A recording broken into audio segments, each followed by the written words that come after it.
तो हमारे ऐप से जुड़ सकते हैं। वहाँ पर आपकी हिंदी साहित्य, जो कि काफ़ी लोगों के यहाँ पर कमेंट आते हैं कि सर हिंदी साहित्य कैसे कंप्लीट करें, तो देखो यहाँ पर हिंदी साहित्य जो हमने यहाँ पर कंप्लीट थ्योरी है और आपके 700 आपके ऑब्जेक्टिव प्रश्न हैं। अगर आप इतना पढ़ लेते हैं तो यकीन मानिएगा कि हिंदी साहित्य में एक भी क्वेश्चन आपका छूट नहीं पाएगा। ठीक है, तो जो लोग यहाँ पर जूनियर एडेड है ना तैयारी कर रहे हैं, तो ये हिंदी साहित्य की PDF आप लोग परचेज करिएगा। बहुत ज़्यादा प्राइज नहीं है, मात्र 60 रुपये आपकी प्राइज है। ठीक है ना, तो आप लोग इसे परचेज कर लीजिएगा और बेहतरीन तैयारी आप लोग कर सकते हैं। हिंदी साहित्य का जो भी क्वेश्चन होगा इससे बाहर नहीं जाने वाला है। ठीक है, चलिए और भी आपके यहाँ पर दिए गए हैं PDF, UPG के भी है, ग्रामीण प्रवेश भी है, और इस समय ऑफर भी चल रहा है, देख सकते हैं। जो PDF आपकी 125 रुपये की हुआ करती थी वो आज यहाँ पर 99 रुपये की आपकी PDF दी जा रही है। ठीक है, तो आप लोग यहाँ पर परचेज कर सकते हैं, बेहतरीन तैयारी करते हैं। चलिए, गुड इवनिंग सभी को, गुड इवनिंग सभी को, नमस्कार सभी को, जय हिंद। चलिए, आवाज़ मिल पा रही है ना? चलो तो स्टार्ट किया जाए। चलिए स्टार्ट करते हैं। पर क्वेश्चन दिया गया है, हिंदी साहित्य का है। कह रहा आपसे आचार्य रामचंद्र शुक्ल ने रीत काल का जो समय माना है वो कितना माना है। चलिए, जय हिंद सभी को, जय हिंद सभी को, वंदे मातरम।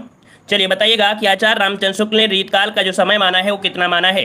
तो हम यहाँ पर थोड़ा सा फास्ट रहेंगे, क्योंकि हमें पता है अगर हिंदी साहित्य आपको नहीं आता है तो बोरिंग लगेगा, इसलिए हम क्वेश्चन पढ़ेंगे और जल्दी जल्दी से यहाँ पर हम लोग सॉल्व करने का प्रयास करेंगे। यहाँ पर आपका जवाब हो जाएगा ऑप्शन बी हो जाएगा। 1700 ईस्वी से लेके 1900 जो आपका दिया गया है। ठीक है, यहाँ पर BC दिया गया है, संवत आपका हो जाएगा, मतलब यहाँ पर जो ऑप्शन आपका हो जाएगा बी नंबर आपका राइट हो जाएगा। ठीक है ना, विक्रमी संवत आपका है, विक्रमी संवत आपका है। ठीक है, अगला क्वेश्चन दिया है कि हिंदी साहित्य का आलोचनात्मक इतिहास के लेखक कौन है। हिंदी साहित्य का आलोचनात्मक इतिहास के लेखक इनमें से कौन सा बन जाएगा। ये है आपके डॉक्टर राम कुमार वर्मा। इसका ऑप्शन बनेगा सी, डॉक्टर राम कुमार वर्मा, जिसका जवाब आ रहा है राइट हो जाएगा ऑप्शन यहाँ पर आपका सी नंबर। नेक्स्ट क्वेश्चन दिया है, निम्नलिखित में से कौन सी पुस्तक आचार्य महावीर प्रसाद द्विवेदी की नहीं है। चलिए जवाब दीजिए कि कौन सी पुस्तक आचार्य हजारी प्रसाद द्विवेदी, क्या है, आचार्य हजारी प्रसाद द्विवेदी की नहीं है। तो देखिए यहाँ पर जो आपका पहला पॉइंट है ये तो आपकी है, लेकिन यहाँ पर हिंदी साहित्य की आलोचना कौन, ऑप्शन बी हो जाएगा। हिंदी साहित्य की आलोचना आचार्य हजारी प्रसाद द्विवेदी की ये आपकी नहीं है, तो ऑप्शन क्या हो जाएगा, यहाँ पर बन जाएगा ऑप्शन आपका बी। नेक्स्ट क्वेश्चन दिया है, शिव सिंह सरोज का जो रचना काल का समय है वो कितना है। तो शिव सिंह सरोज का रचना काल का जो समय है ये है 1883 ईस्वी। क्या है, 1883 ईस्वी। याद रखिएगा कि शिव सिंह सरोज नाम से हिंदी भाषा में दूसरा महत्वपूर्ण इतिहास ग्रंथ लिखा है। ठीक है, आज अगले क्वेश्चन को क्वेश्चन दिया है, निम्नलिखित में से किस रचना में कड़वक शैली का प्रयोग नहीं हुआ है। देखिए एक शैली आपकी है कड़वक शैली। ठीक है, कड़वक शैली का प्रयोग नहीं हुआ। गुड इवनिंग जितने लोग बाद में जुड़े हैं तो टाइम का ख्याल रखा करें, टाइम से आया करें। ठीक है, चलिए बताइएगा तो यहाँ पर कड़वक शैली का प्रयोग किसमें नहीं हुआ है। तो 55 का ऑप्शन सी हो जाएगा। ये है आपकी पाहुड़ दोहा। क्या है, आपकी पाहुड़ दोहा में कड़वक शैली का प्रयोग नहीं हुआ है। याद रखिएगा जम्बू स्वामी रास पौमचर्यु महापुराण में कड़वक शैली का प्रयोग हुआ है। नेक्स्ट क्वेश्चन आपसे दिया है कि 12 वर्ष लो कुकर जिए अरु 13 लो जिए सिहार किसकी पंक्ति है। तो देखो हमने बताया था 12 वर्ष कुत्ता जीता है और 13 वर्ष सियार जीता है, और ये पंक्ति हमने कई बार आपको बताया भी है कि ये पंक्ति जो है किसकी है। चलिए ऑप्शन आ रहा है सी नंबर, ये है जगनिक की है। किसकी है, आपकी जगनिक की है, ऑप्शन बन जाएगा सी नंबर। ठीक है, और ये परमाल रासों की पंक्ति में है। ठीक है ना, ये जो आपकी पंक्ति है ये आपके परमाल रासों में रचित की गई है। नेक्स्ट क्वेश्चन दिया है, सिद्ध कवियों का प्रयुक्त भाषा को कहा जाता है। सिद्ध कवियों की जो प्रयुक्त भाषा है वो कौन सी भाषा है। यहाँ पर आपका जवाब हो जाएगा 57 का डी नंबर, ये आपकी है संधा। क्या है आपकी, तो संधा है, इसका ऑप्शन बनेगा डी नंबर आपका हो जाएगा। कुछ नए प्रकार के क्वेश्चन भी देखने को मिल रहे हैं और काफी लोग जवाब भी दे रहे हैं। जय हिंद सभी को, जय हिंद सभी को, वंदे मातरम।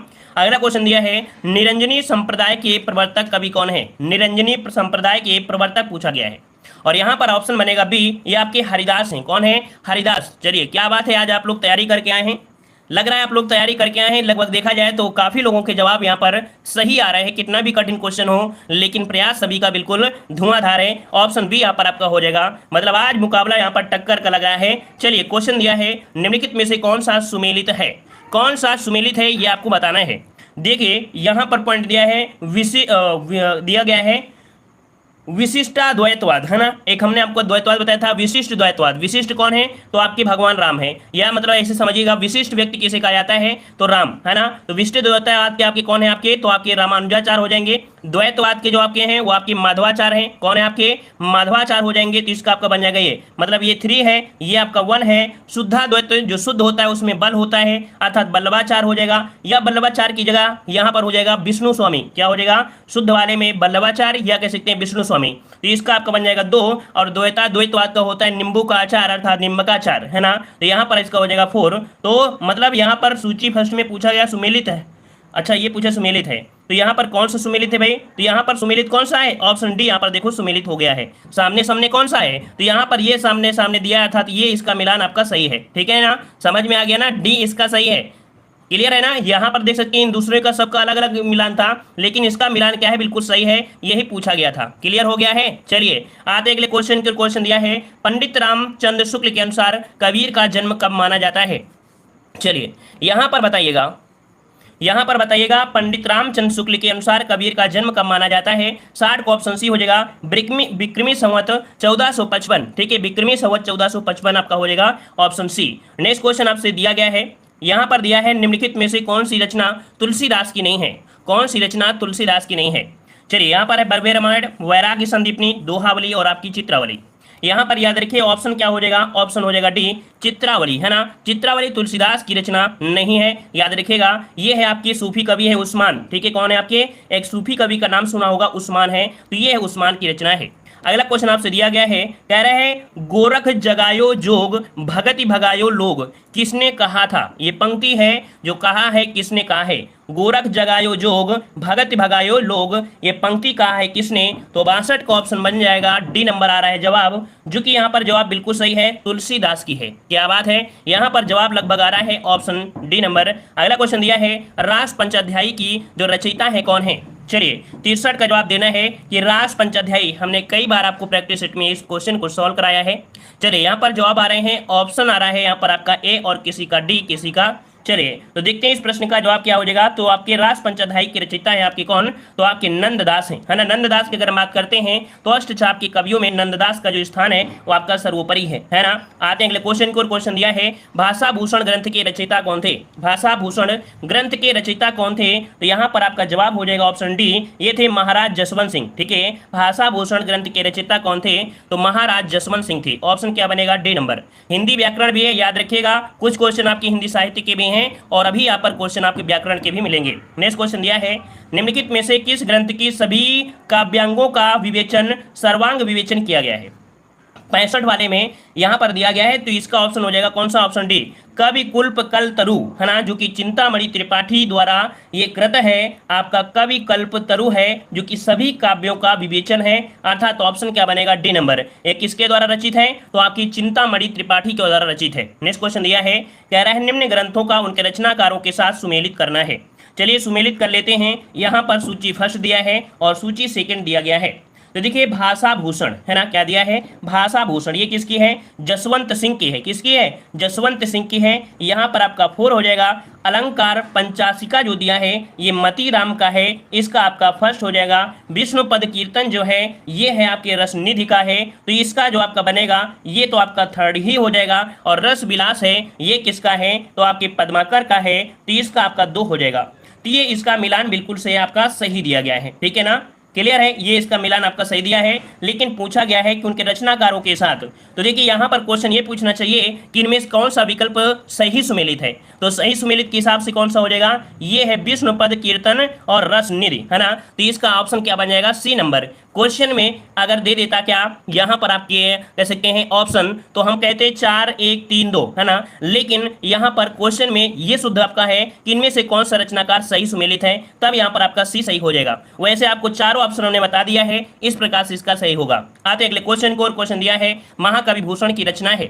महाकवि भूषण की रचना कौन सी है? 67 की अगर बात करते हैं तो कई बार आपको पढ़ाया है कि छत्रसाल दशक, कौन सा? ऑप्शन डी, छत्रसाल दशक, ये महाकवि भूषण की रचना है, ऑप्शन डी। नेक्स्ट क्वेश्चन है ललित ललाम किसका ग्रंथ है?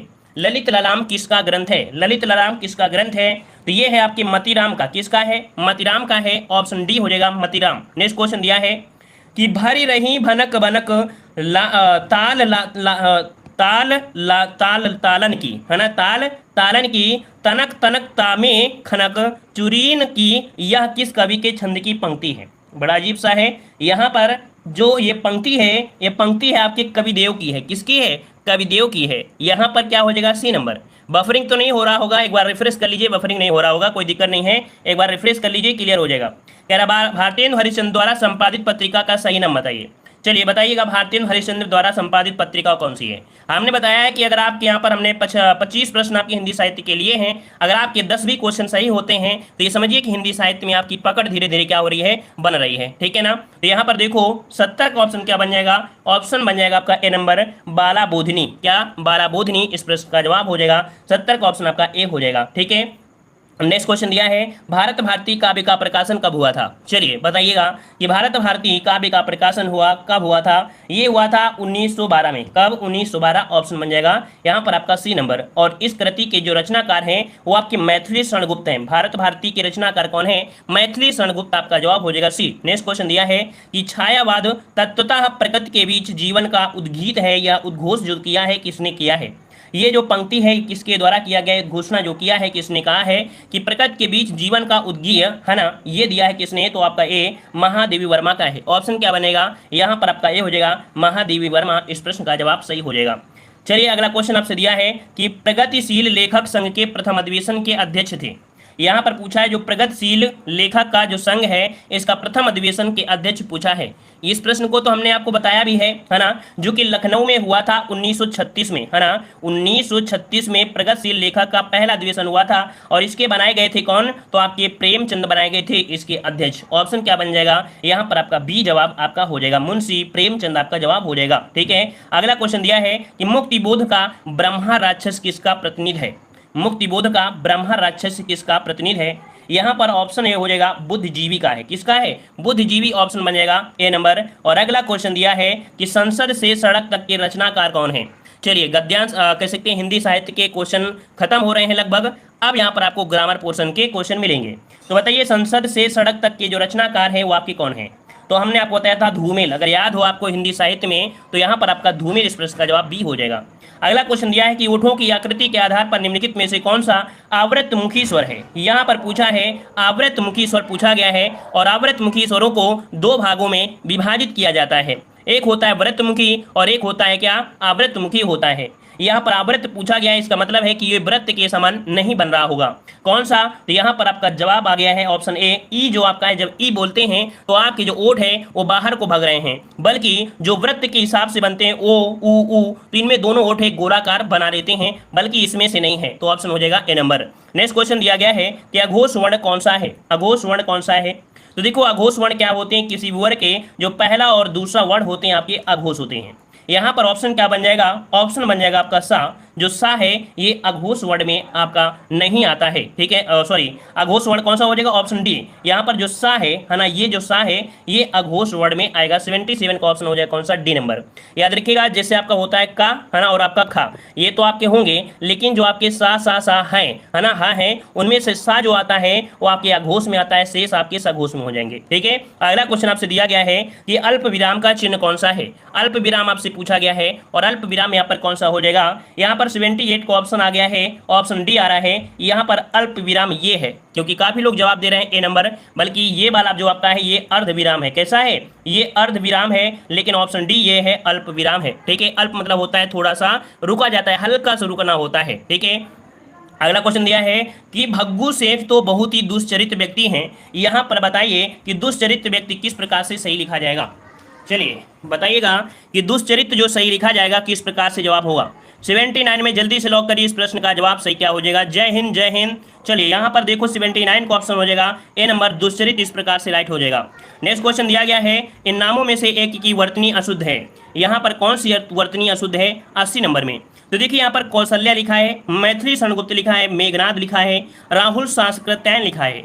और हमने आपको बताया था राहुल सांस्कृत्यायन नहीं होता है, राहुल सांकृत्यायन होता है। मतलब यहाँ पर जो आधा सा लगा है ये आधा सा नहीं लगेगा। तो ऑप्शन क्या बन जाएगा यहाँ पर आपका डी नंबर, ये वर्तनी आपकी अशुद्ध है, क्योंकि यहाँ पर क्या होता है राहुल सांकृत्यायन होता है ना कि सांस्कृत्यायन होता है। तो यहाँ पर जो सा लगा है ये नहीं लगा होना चाहिए। अगला क्वेश्चन दिया है संज्ञा का भेद नहीं होता है। संज्ञा का भेद नहीं होता है, सभी को पता है कि अधिकांश व्याकरणवाद जो वादी हैं है ना, व्याकरण करता है, वो संज्ञा के 5 प्रकार बताते हैं, जिनमें से आपको पता है कि व्यक्तिवाचक संज्ञा, जातिवाचक संज्ञा, भाववाचक संज्ञा दिया है और आपका निजवाचक। तो यहाँ पर आपका जवाब हो जाएगा क्या, सी निजवाचक संज्ञा नहीं होता, ऑप्शन सी। नेक्स्ट क्वेश्चन दिया है कि वैधव्य एक भाववाचक संज्ञा है जो कि विशेषण से बना है। मतलब यहाँ पर दिया है वैधव्य, ये क्या है, एक भाववाचक संज्ञा है, इसका पूछा है विशेषण है ना, विशेषण से है ना। तो 82 का ऑप्शन बन जाएगा सी विधवा। विधवा का यहाँ पर बन गया है ऑप्शन यहाँ पर सी, इसका जवाब हो जाएगा। नेक्स्ट क्वेश्चन दिया है कि निम्नलिखित वाक्य में क्रियार्थक संज्ञा क्या है। चलिए, एक दूसरे की नकल मत करिए, अगर आप एक दूसरे की नकल करते हैं तो हो सकता है कि नकल की वजह से आपका भी क्वेश्चन गलत हो सकता है। इस कारण से भरोसा अपने पर रखिए, ये समझिए कि युद्ध के मैदान में हमसे बड़ा तुर्रम खां कोई नहीं है। ये समझ के चलेंगे तो नकल नहीं करेंगे, और ये समझ लिया कि नहीं चलो नकल कर लेते हैं तो भी दिक्कतें हो जाएंगी। ठीक है, तो चलिए यहाँ पर दिया है मंत्री जी के ठहरने की व्यवस्था कीजिए।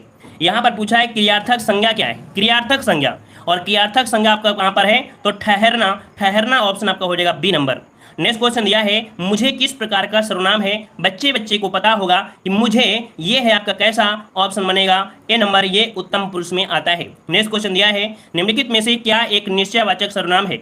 निश्चय दिया है, निश्चय, ये चीज निश्चय है, क्या निश्चय है, तो यह मेरी पुस्तक है, यह जो आपका है यह आपका निश्चयवाचक है। नेक्स्ट क्वेश्चन दिया है निम्न में से विशेषण शब्द कौन सा है।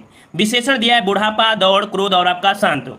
86 का ऑप्शन आ रहा है डी नंबर, शांत जो आपका है ये आपका विशेषण हो जाएगा, क्या हो जाएगा, यहाँ पर ऑप्शन डी हो जाएगा शांत। ठीक है, नेक्स्ट क्वेश्चन दिया है विद्वान व्यक्ति पूज्य होते हैं में प्रयुक्त विशेषण कौन सा है। यहाँ पर देखो दिया है पूज्य, और पूज्य अर्थात ये किसी के गुण की बात हो रही है, और गुण अर्थात आपका जवाब हो जाएगा बी, गुणवाचक विशेषण आपका जवाब हो जाएगा 87 का ऑप्शन बी। नेक्स्ट क्वेश्चन दिया है यदि मुड़ना अकर्मक क्रिया है तो इसकी सकर्मक क्रिया क्या होगी। बताइएगा, यदि मुड़ना अकर्मक क्रिया है तो सकर्मक क्रिया क्या हो सकती है। यहाँ पर 88 का ऑप्शन क्या बनेगा, तो 88 का ऑप्शन आ गया है, बहुत ही जल्दी जवाब आया है। यहाँ पर मुड़ना है, इसको मोड़ना कर दीजिए, क्या मोड़ना कर दीजिए, तो ऑप्शन यहाँ पर सी, इसकी सकर्मक ऑप्शन सी बन जाएगा। नेक्स्ट क्वेश्चन दिया है माँ ने पिताजी से सामान मंगवाया, यह क्रिया का कौन सा रूप है। देखो मंगवाना है ना, यह मंगवाया दिया है, इसका मतलब है कि यहाँ पर जो आपका जवाब है वो आपका हो जाएगा प्रेरणार्थक क्रिया। हमने बताया था कि प्रेरणार्थक क्रिया भी 2 प्रकार की होती है, एक होती है प्रथम प्रेरणार्थक क्रिया और दूसरी होती है द्वितीय प्रेरणार्थक क्रिया, है ना। जब एक व्यक्ति दूसरे से मंगवाता है, अर्थात मान लीजिए यहाँ पर आपकी चिंटू और मिंटू हैं, अगर ये इनसे मंगवाते हैं तो ये प्रथम प्रेरणार्थक क्रिया है, लेकिन अगर यहाँ पर और भी आपकी भिंडी आ जाएं और ये इनसे कहें, ये इनसे कहें कि इनसे मंगवाना, तो ये द्वितीय प्रेरणार्थक क्रिया हो जाएगी। ठीक है, अगला क्वेश्चन दिया है कि कौन सा पद विकृत नहीं होता है, अर्थात जिसका विकार नहीं होता है। यहाँ पर बताइए किसका विकार नहीं हो सकता है, तो यहाँ पर संज्ञा विशेषण क्रिया का होता है, लेकिन अव्यय का विकार नहीं होता है, अर्थात ये अविकारी आपका होगा, ऑप्शन बी हो जाएगा राइट। नेक्स्ट क्वेश्चन दिया है अर्थ के आधार पर संबंधवाचक अव्यय को कितने भाग में विभक्त किया जाता है। बड़ा अच्छा क्वेश्चन दिया गया है। यहाँ पर बताइएगा कि अर्थ के आधार पर संबंधवाचक अव्यय को कितने भाग में विभाजित किया गया है। तो यहाँ पर जवाब कुछ लोगों ने दिया है, चाहे वो नकल करके दिए हों या किसी प्रकार से। यहाँ पर ऑप्शन ए हो जाएगा 13 प्रकार के होते हैं, 13 प्रकार के होते हैं, जैसे कालवाचक, स्थानवाचक, दिशावाचक, साधनवाचक, हेतुवाचक, विषयवाचक, व्यतिरेकवाचक, विनिमयवाचक, सदृश्यवाचक, विरोधवाचक, साहचर्यवाचक, संग्रहवाचक और तुलनावाचक, ये होते हैं। ठीक है, आते अगले क्वेश्चन को। क्वेश्चन दिया है हाथी का स्त्रीलिंग होगा। चलिए बताइएगा हाथी का स्त्रीलिंग क्या हो सकता है। चलिए जवाब आ रहा है हथनी, हथनी आ रहा है, बिल्कुल जवाब सही है, ऑप्शन सी हो जाएगा, हथनी हो जाएगा। नेक्स्ट क्वेश्चन दिया है पुस्तक रखी है, वाक्य में वचन बताना है। पुस्तक रखी है, पुस्तक तो एक ही है ना, और जब एक पुस्तक है तो आपका जवाब क्या हो जाएगा, एक वचन आपका जवाब राइट हो जाएगा। नेक्स्ट क्वेश्चन दिया है कि निम्न में से कौन सा वाक्य सामान्य भूतकाल का है। चलिए सामान्य भूतकाल से पूछा गया है, सामान्य भूतकाल, तो देखिए ऑप्शन पर फोकस करिएगा। कह रहा आपसे यहाँ पर, कह रहा है वर्षा हुई, शायद तो लगेगा नहीं क्योंकि सामान्य दिया है। वर्षा अभी अभी हुई, तो ये सामान्य नहीं है क्योंकि अभी अभी हुई है, इसका मतलब है ये तो यहाँ पर आपका हो नहीं सकता है। ठीक है, क्योंकि अभी अभी के लिए ये होता है, आसन्न भूतकाल होता है, तो ये भी नहीं है। कुछ समय पहले वर्षा हुई थी, ये भी नहीं है, तो ऑप्शन आपका हो जाएगा ए, सामान्य भूतकाल का आपका वर्षा हुई, ऑप्शन ए आपका जवाब राइट हो जाएगा। नेक्स्ट क्वेश्चन आपसे दिया गया है कि वृक्ष से पत्ते गिरते हैं, इस वाक्य में से कौन सा विशेषण है, और से शब्द आपको लगा होता है तो मेरे चाचा यहाँ पर पता क्या हो जाएगा, ऑप्शन आपका बन जाएगा ए नंबर, यहाँ पर अपादान कारक हो जाएगा, है ना।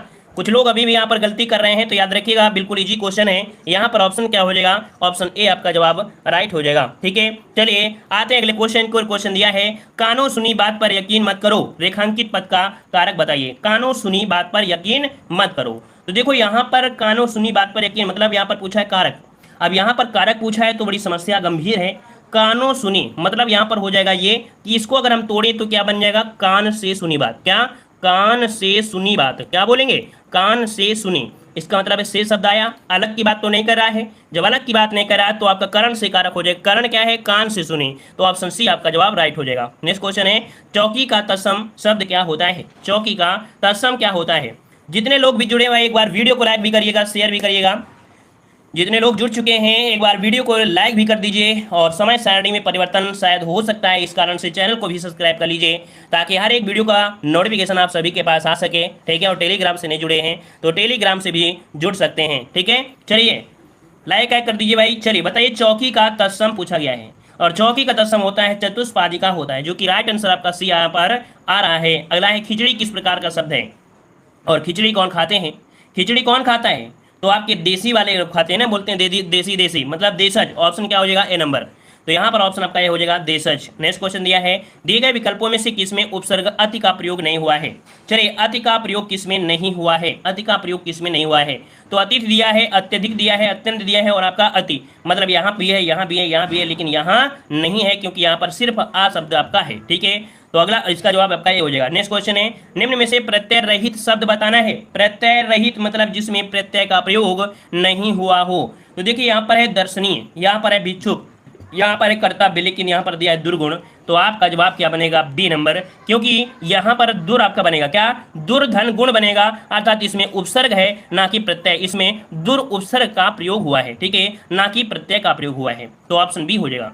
नेक्स्ट क्वेश्चन है आचार का विलोम क्या होता है। आचार का विलोम होता है क्या, अनाचार होता है, तो ऑप्शन बनेगा ए नंबर। नेक्स्ट क्वेश्चन दिया है निम्न में से निंदा का विलोम क्या होगा। निंदा का विलोम क्या होता है, तो निंदा, यहाँ पर किसी की निंदा कर रहे हैं तो आप उसकी प्रशंसा कर लीजिए, वो दिल से खुश हो जाएगा, अर्थात स्तुति मतलब क्या होता है, प्रशंसा होता है, तो आपका जवाब ए नंबर आपका हो जाएगा स्तुति। स्तुति मतलब प्रशंसा। नेक्स्ट क्वेश्चन दिया है दिए गए विकल्पों में से उत्कंठा के समानार्थी शब्द क्या है।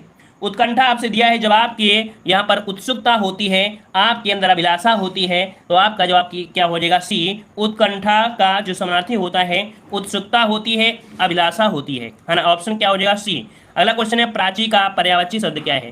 प्राची, प्राची मतलब क्या होता है, प्राची मतलब यहाँ पर हो जाएगा पूर्व की बात किया जाएगा, तो ऑप्शन सी यहाँ पर हो जाएगा, पूर्व है ना कि प्राचीन। ठीक है, इसका जवाब हो जाएगा सी, पूर्व हो जाएगा। नेक्स्ट क्वेश्चन दिया है इनमें से कौन से शब्द का अर्थ हिंदी और अंग्रेजी में भिन्न होता है। बताइए हिंदी और अंग्रेजी में भिन्न होता है, ऐसा कौन सा शब्द है। देखिएगा यहाँ पर जवाब कुछ लोगों ने दिया है बी नंबर। देखिए यहाँ पर डुंगरी जो आपका है ये हिंदी और अंग्रेजी में क्या होता है, आपका भिन्न अर्थ होता है, क्योंकि डुंगरी का हिंदी पर्याय होता है छोटी पहाड़ी। याद रखिए हिंदी में डुंगरी को कहते हैं छोटी पहाड़ी बोलते हैं, और डुंगरी का अंग्रेजी में बोलते हैं गोबर या लीद बोलते हैं। अंग्रेजी में यही होता है लीद या गोबर, लेकिन हिंदी में डुंगरी को बोलते हैं क्या, बोलते हैं छोटी पहाड़ी बोलते हैं, इस कारण इसका अर्थ क्या हो जाएगा, अलग हो जाएगा। नेक्स्ट क्वेश्चन दिया है सैंधव का आशय निम्न में से कौन सा नहीं है। देखो सैंधव का आशय नहीं शब्द पूछा गया है, यहाँ पर जवाब देने से पहले सोचिएगा क्या दिया है। सैंधव मतलब घोड़ा तो होता है, सैंधव मतलब समुद्र होगा, सैंधव मतलब नमक होगा, लेकिन सोना नहीं होता है, तो ऑप्शन आपका बचेगा बी नंबर। नेक्स्ट क्वेश्चन दिया है कि श्रुति सम भिन्नार्थक शब्द की जोड़ी को पहचानिए। श्रुति सम भिन्नार्थक जोड़ा, भिन्न आपसे पूछा है क्या, भिन्न आपसे पूछा गया है, भिन्न जोड़ा पूछा गया है। तो देखिए यहाँ पर दिया गया अपेक्षा और उपेक्षा, है ना, संसार और जगत, शाम और संध्या, दिन और दिवस, मतलब आपका जवाब आपके सामने मिल चुका है, अपेक्षा और आपकी उपेक्षा हो जाएगा। अपेक्षा का अर्थ होता है आस या इच्छा होता है, बल्कि उपेक्षा का मतलब होता है अवहेलना या निरादर करना होता है, तो एक दूसरे क्या हो गए, यहाँ पर कह सकते हैं बहुत ही डिफरेंस है, ऑप्शन ए नंबर आपका हो जाएगा। नेक्स्ट क्वेश्चन दिया है कि श्रुति सम शब्दयुग्म की भिन्न अर्थ वाली जोड़ी को पहचानना है। यहाँ पर भिन्न अर्थ वाली जोड़ी बताना है। भिन्न अर्थवाली में देखा जाए तो आपका दिया है कुल और आपका कुल, रात्रि और निशा, इसका मतलब एक ही होता है, अभिलाषा और इच्छा एक ही होता है, किरण और रश्मि के होते हैं, लेकिन कुल और कुल का मतलब अलग होता है। क्यों, क्योंकि कुल मतलब होता है क्या, कुल मतलब होता है खानदान, और कुल मतलब होता है किनारा, तो इसका अर्थ होता है खानदान, इसका अर्थ होता है किनारा होता है। इसका मतलब है कि यहाँ पर ऑप्शन ए नंबर ये भिन्न अर्थ दे रहा है। नेक्स्ट क्वेश्चन है जिसके पास कुछ नहीं होता है। चलिए बताइए, जिसके पास कुछ भी ना उसे क्या कहते हैं? याद रखिएगा कि जिसके पास कुछ नहीं होता उसे अकिंचन बोलते हैं, है ना। ऑप्शन आ रहा है बी नंबर, लगभग सभी का जवाब आ रहा है बी नंबर। देखो, विनय से युक्त होता है उसे विनीत बोलते हैं, जो विनय से युक्त होता है उसे विनीत बोलते हैं, और गरीब या दरिद्र जो होता है वो अकिंचन के समानार्थी होते हैं। इस कारण से इस प्रश्न का जवाब यहाँ पर आपका बी हो जाएगा। नेक्स्ट क्वेश्चन दिया है जिसे प्रमाण द्वारा सिद्ध ना किया जा सके उसके लिए सही शब्द क्या है? जिसे प्रमाण द्वारा सिद्ध ना किया जाए, इस प्रश्न को हमने पिछले लेक्चर में भी आपको बताया था कि जिसे प्रमाण द्वारा सिद्ध ना किया जा सके उसके लिए होता है अप्रमेय। क्या होता है? अप्रमेय होता है। ऑप्शन आपका सी जवाब हो जाएगा, right, C number. Next question है महाधन ईश का यहाँ पर पूछा है संधि रूप क्या हो जाएगा? महाधन ईश का संधि पूछा है और इसका संधि रूप आपका बनेगा क्या? तो यहाँ पर महेश हो जाएगा। क्या हो जाएगा? महेश हो जाएगा। एक की मात्रा है और एक की मात्रा निकलेगी किसमें? तो आपकी गुण संधि में। ऑप्शन बनेगा सी नंबर। ठीक है, चलिए भाई लाइक शेयर करते रहिए। आप लोगों के लिए पूरे के पूरे 1 घंटे तक की क्लास होती है, जिसमें से नॉन स्टॉप बिना बोले आप समझिए कि हम कितना मेहनत करते हैं कि बिना स्टॉप लिए, बिना ब्रेक लिए, यहाँ पर ना ही आपसे बातें करते हुए, ना आपका टाइम वेस्ट करते हुए, लगातार कंटिन्यू एनर्जी आपकी देख सकते हैं खपत होती रहती है। तो इसलिए वीडियो को लाइक शेयर करें, मोटिवेट बनाए रखिए। ठीक है, चलिए बताइएगा सदानंद का संविच्छेद बताइए। सदानंद का संविच्छेद क्या होता है? तो यहाँ पर आपका जवाब हो जाएगा 112 का ऑप्शन है सतधन आनंद। क्या होता है? सतधन आनंद होता है। मतलब अगर पूछे कि इसमें संधि कौन सी है तो आपको पता है स्वर का परिवर्तन नहीं है, स्वर का आता पता नहीं है, इसका मतलब है कि यहाँ पर हो जाएगा व्यंजन संधि है। कौन सी? व्यंजन संधि। नेक्स्ट क्वेश्चन दिया है निम्न में से कर्मधारय समास का उदाहरण आपको बताना है। कर्मधारय समास दिया गया है। कर्मधारय समास की कुछ हमने रूल भी बताया था। यहाँ पर देखो दिया है प्रिय सखा। क्या दिया है? प्रिय सखा। मतलब यहाँ पर आपका कर्मधारय समास है, क्योंकि कर्मधारय समास में उत्तर पद प्रधान होता है और पूर्व पद उत्तर पद में क्या होता है? उपमा और उपमेय का क्या संबंध होता है। तो आपका जवाब क्या हो जाएगा? ए नंबर इसमें से जवाब आपका राइट हो जाएगा। क्लियर हो गया है? क्लियर है इतना पॉइंट? चलिए अगला क्वेश्चन दिया है कि यथा संभव में कौन सा समास है। यहाँ पर आपको पता है यथा जो आपका है क्या है? एक अव्यय है ना। अव्यय है और अव्यय किस में होता है? अव्ययी भाव समास में होता है। मतलब जिस भी किसी शब्द में उपसर्ग लगा हुआ है वो हमेशा क्या होगा? अव्ययी भाव समास होगा, वही तो अव्यय होगा ना। चलिए अगला क्वेश्चन दिया गया है कि निम्न में से वाक्य का प्रकार बताना है। वाह क्या सुंदर दृश्य है। यहाँ पर देखो ये पॉइंट आपको बता रहा है, ये इंगित कर रहा है कि यहाँ पर इच्छा से नहीं है, ना निषेध है, ना विधि है। तो विस्मयादि बोधक आपका जवाब ए नंबर आपका राइट हो जाएगा। नेक्स्ट क्वेश्चन दिया है कि शीला आई और अंधे को सहारा दिया, यह वाक्य किस वाक्य भेद का उदाहरण है? सही विकल्प आपको बताना है।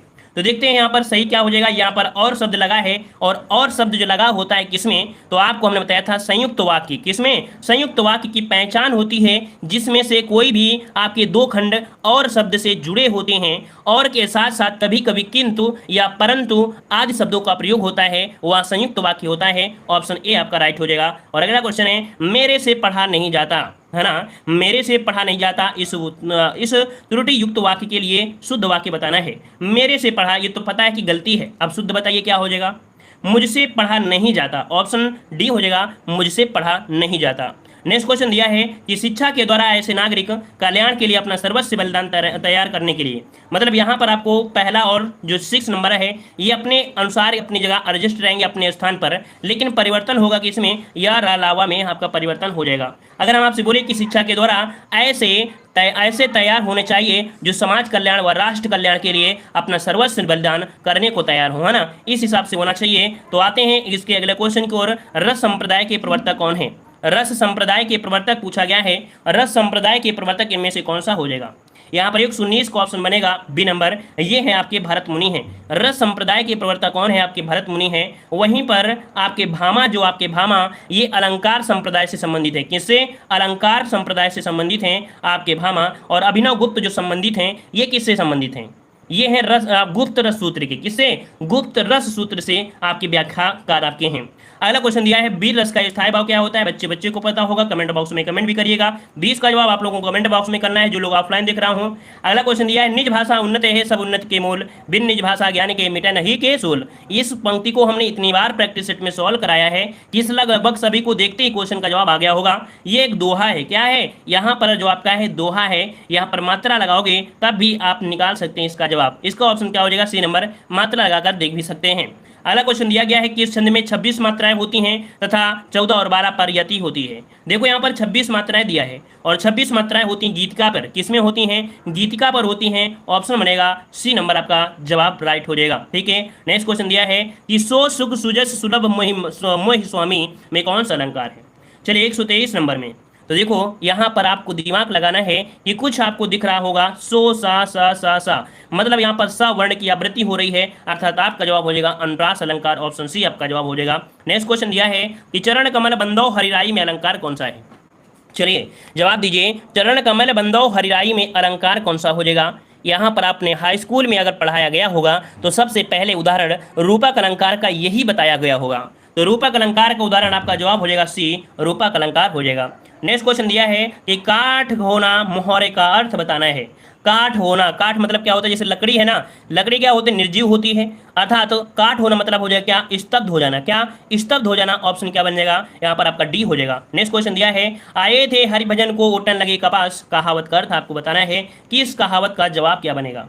मतलब कह सकते हैं किसी विशेष कार्य में आप लगे थे लेकिन उस कार्य में आप नहीं, अब दूसरे कार्य पे लग गए हैं, अर्थात किसी कार्य विशेष की उपेक्षा कर किसी अन्य कार्य में लग जाना। मतलब आप बनने वाले थे यूपीएसआई लेकिन कहा कि हमारे बस में नहीं है, हम तो यहाँ पर जो ठेलिया होती है ठेला लगाएंगे फुल्की की, है ना। तो आप कुछ ज़्यादा करने वाले थे, बहुत ही अच्छा करने वाले थे, लेकिन कुछ कारणवश आपने इसे हटा दिया और उस काम की उपेक्षा की कि यह हमसे नहीं हो सकता है ना। तो याद रखिएगा हर काम हो सकता है, अगर आपने ठाना है तो सब कुछ हो सकता है। ऑप्शन ए हो जाएगा। नेक्स्ट क्वेश्चन दिया है कि कबीर तुलसी सूर आदि कौन से काल से संत कवि हैं? ये कहाँ के आपके संत कवि हैं? ये कहाँ से बिलोंग करते हैं? ये बिलोंग करते हैं आपके कहाँ से? तो आपको ऑप्शन हो जाएगा यहाँ पर बी, आपकी भक्ति काल से हैं, जो कि आपको पता है कि आपके उत्तर प्रदेश में ये आपके जन्मे भी हैं। ऑप्शन आपका बी हो जाएगा राइट। नेक्स्ट क्वेश्चन दिया गया है कि निम्न में से रीत काल के कवि कौन है?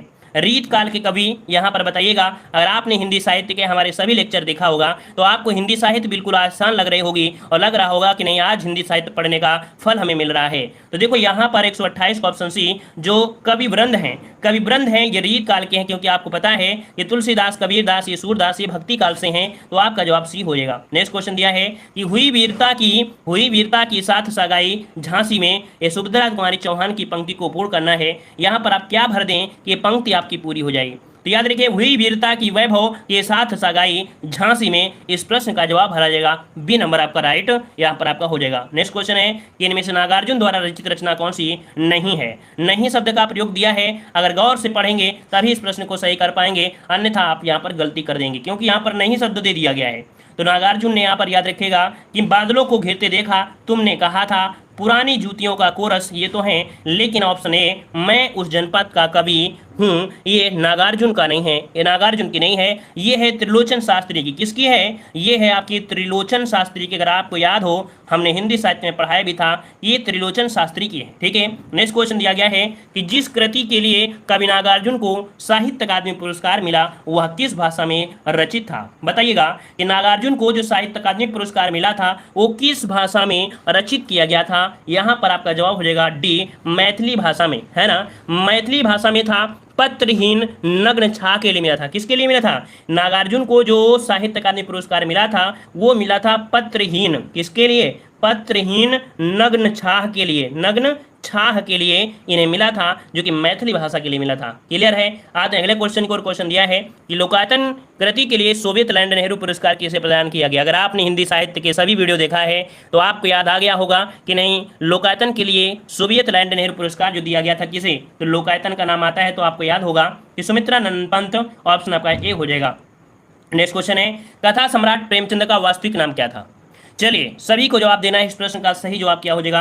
कथा सम्राट प्रेमचंद का वास्तविक नाम यहाँ पर आ गया है। ऑप्शन ए धनपत राय था। बिल्कुल जवाब सही है, आपका जवाब बिल्कुल सही है, धनपत राय था, धनपत राय हो जाएगा। ठीक है, और यहाँ पर आते हैं अगले क्वेश्चन की ओर कि हिंदी के सफलतम उपन्यासों में गिना जाने वाला आपका बंटी के उपन्यास की जो उपन्यास है किसका है? आपका बंटी, यहाँ पर दिया है आपका बंटी, किसका है? तो ये है आपके किसका? मनु भंडारी का है। किसका है? मनु भंडारी का है। देखो यहाँ पर जवाब भी आ रहे हैं, काफी लोगों ने जवाब बिल्कुल सही है, ए नंबर आपका हो जाएगा। नेक्स्ट क्वेश्चन है कि प्रेमचंद के अधूरे उपन्यास का नाम क्या है ना? बताइए भाई, प्रेमचंद के अधूरे उपन्यास, अगर आप किसी भी व्यक्ति से मतलब किसी भी जोड़े का जब शादी होती है वहां पर एक पॉइंट होता है क्या? मंगलसूत्र अगर नहीं पहनाया जाता है तो याद रखिए अधूरी रहती है शादी। उसी प्रकार से याद रखिएगा मंगलसूत्र क्या है? अधूरा उपन्यास है प्रेमचंद का। नेक्स्ट क्वेश्चन है आषाढ़ का एक दिन किसकी रचना है? आषाढ़ का एक दिन किसकी रचना है? यहाँ पर 136 का ऑप्शन डी मोहन राकेश की है। ऑप्शन आपका डी हो जाएगा, जो कि लगभग जवाब यहाँ पर सभी के धुआंधार आ रहे हैं। आज जवाब बिल्कुल टक्कर के आ रहे हैं और बेहतरीन तरीके से जैसे ही क्वेश्चन का नाम लेते हैं पूरा क्वेश्चन नहीं पढ़ पाते हैं, लेकिन आप लोगों के जवाब बिल्कुल धुआंधार आ रहे हैं। मतलब आज लड़ाई टक्कर की हो रही है। अगला क्वेश्चन दिया है कि निम्नलिखित में से हजारी प्रसाद द्विवेदी द्वारा रचित निबंध कौन सा है? यहाँ पर बताइएगा कि हजारी प्रसाद द्विवेदी के द्वारा रचित निबंध इनमें से कौन सा हो जाएगा? चलिए 137 अगर हम बात करते हैं तो ऑप्शन सी हो जाएगा कूटज। क्या है भाई? कूटज आपने बहुत बार पढ़ा होगा। कूटज किसका है? तो हजारी प्रसाद द्विवेदी, ऑप्शन आपका बन जाएगा सी। नेक्स्ट क्वेश्चन दिया है कि दीप जले शंख बजे किस रचनाकार की कृति है? दीप जले शंख बजे किस रचनाकार की कृति है? और ये कृति है आपकी कन्हैयालाल मिश्र प्रभाकर की। किसकी है? कन्हैयालाल मिश्र प्रभाकर है। ऑप्शन बनेगा बी नंबर आपका हो जाएगा। ठीक है, नेक्स्ट क्वेश्चन दिया है मुंशी प्रेमचंद किस पत्रिका के संपादक रहे हैं? बताइए ये मुंशी प्रेमचंद किस पत्रिका के संपादक रहे हैं? यहाँ पर संपादक पूछा है तो ऑप्शन बी हो जाएगा हंस पत्रिका है। ऑप्शन बी हंस पत्रिका हो जाएगा। नेक्स्ट क्वेश्चन दिया है ये प्रगतिशील लेखक संघ का पहला अधिवेशन किस वर्ष में हुआ? अभी अभी हमने इसी टेस्ट पेपर में हमने आपको बताया ये प्रगतिशील लेखक का जो पहला अधिवेशन हुआ था ये कब हुआ था? तो याद होगा कि आपके लखनऊ में 1936 में, और इसके अध्यक्ष थे मुंशी प्रेमचंद। ऑप्शन क्या बनेगा? ऑप्शन सी हो जाएगा। नेक्स्ट क्वेश्चन दिया है कि आधुनिक हिंदी गद्य के जनक माने जाते हैं। आधुनिक हिंदी गद्य के जनक, आधुनिक हिंदी गद्य के जनक हैं और ये हैं आपके भारतेंदु हरिश्चंद्र। ऑप्शन क्या बनेगा? A number Bharatendu Harishchandra. Next question दिया है कि निम्नलिखित में से कौन सी रचना भारतेंदु हरिश्चंद्र की नहीं है? भारतेंदु हरिश्चंद्र की रचना नहीं है, बताइएगा कौन सी नहीं है? तो देखो यहाँ पर दिया गया है कि श्री चंद्रावली, वैदिकी हिंसा हिंसा न भवती, भारत दुर्दशा, और दिया है रणधीर प्रेम मोहिनी। रणधीर प्रेम मोहिनी ये आपकी हरिश्चंद्र की नहीं है, याद रखिएगा। ये है श्रीनिवास दास की। किसकी है? आपने नाम सुना होगा श्रीनिवास दास। किसकी? श्रीनिवास दास की है, याद रखिए श्रीनिवास दास की है, याद रखिएगा। आते हैं अगले क्वेश्चन को, और क्वेश्चन दिया है कि आर्थर कॉनन डॉयल से प्रभावित उपन्यास कौन सा है? आर्थर कॉनन डॉयल से प्रभावित उपन्यास इनमें से क्या है? ये उपन्यास है आपका गोपाल राम गहमरी का। मतलब कह सकते हैं ये उपन्यासकार कौन है? ये है आपकी गोपाल राम गहमरी हैं। गोपाल राम गहमरी जो कि आपका एक जासूसी उपन्यासकार हैं। ये जो आपका है एक जासूसी उपन्यासकार है। ठीक है, तो ऑप्शन डी हो जाएगा। नेक्स्ट क्वेश्चन है कि परमात्मा का कुत्ता किसकी रचना है? परमात्मा का कुत्ता किसकी रचना है? और ये रचना है आपकी मोहन राकेश की है। इस प्रश्न का जवाब भी क्या हो जाएगा? B number. यहाँ पर जवाब हो जाएगा बी कि परमात्मा का कुत्ता Mohan Rakesh, option B. Next question दिया है कि आचार्य रामचंद्र शुक्ल के निबंध संग्रह चिंतामणि के अब तक कितने भाग प्रकाशित हुए हैं? यहाँ पर आपको पता होगा, हमने बताया भी है चिंतामणि के बारे में विशेष तरीके से हमने चर्चा किया था। तो चिंतामणि के अब तक कितने भाग प्रकाशित हो चुके हैं? यहाँ पर याद रखिएगा कि इसके 4 भाग, कितने 4 भाग प्रकाशित हुए हैं। हमने आपको बताया था कि आपका पहला प्रकाशन हुआ था 1939 में। कब? 1939 में इसका प्रथम प्रकाशन हुआ था चिंतामणि भाग 1 का, है ना। रामचंद्र शुक्ल इसके संपादक थे। फिर चिंतामणि भाग 2 आया जो कि 1945 में इसका प्रकाशन हुआ सेकंड वाले का, और विश्वनाथ प्रसाद मिश्र इसके क्या थे? संपादक। और चिंतामणि भाग 3 1983 में आया था, नामवर सिंह इसके संपादक थे। और चौथा है जो कि ओम प्रकाश सिंह और कुसुम चतुर्वेदी है। तो इस प्रकार से ऑप्शन डी हो जाएगा राइट। नेक्स्ट क्वेश्चन दिया है कि आवारा मसीहा इनमें से किस साहित्यकार की जीवनी है? आवारा मसीहा के यहाँ पर बताना है कि जीवनी किसकी है। यहाँ पर जीवनी के लिए जाने जाते हैं जो कि बंगला साहित्यकार हैं शरद चंद्र चटर्जी। यहाँ पर ऑप्शन सी हो जाएगा। इनकी जीवनी पर आधारित बना हुआ है। यहाँ पर ऑप्शन सी, यहाँ पर आपका जवाब हो जाएगा शरद चंद्र चट्टोपाध्याय की जीवनी पर आधारित आपका है। ये आपका कह सकते हैं कि आपका क्या, तो यहाँ पर एक जीवनी आपकी है। ठीक है, और इसी प्रकार से अगला आपका गद्यांश दिया गया है। गद्यांश यहाँ पर दिया है जो कि एक गाँव के बारे में दिया गया है यहाँ पर। तो